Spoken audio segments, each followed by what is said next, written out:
Hello everyone, তো আমি আবার নিয়ে চলে আসলাম একটি রান্নাবান্নার ভিডিও। তোমরা এর আগে একটি রান্নাবান্নার ভিডিওতে আমাকে অনেকটাই ভালোবাসা দিয়েছো, তো আমি নিয়ে চলে আসলাম আবার একটি রান্নাবান্নার ভিডিও।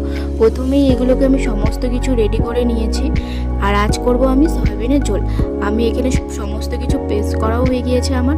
প্রথমে সয়াবিনটাকে আমি ভালো করে সিদ্ধ করে ঠান্ডা জল দিয়ে ধুয়ে জিরা সম্বার দিয়ে প্রথমে সয়াবিনগুলোকে ভেজে নিলাম।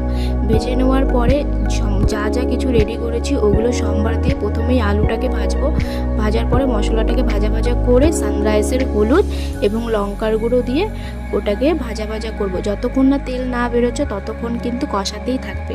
তারপরে যেহেতু আমার এখানে ভাত হয়ে গিয়েছে, তো আমি এখানে সেদ্ধটাকে বের করে নিলাম।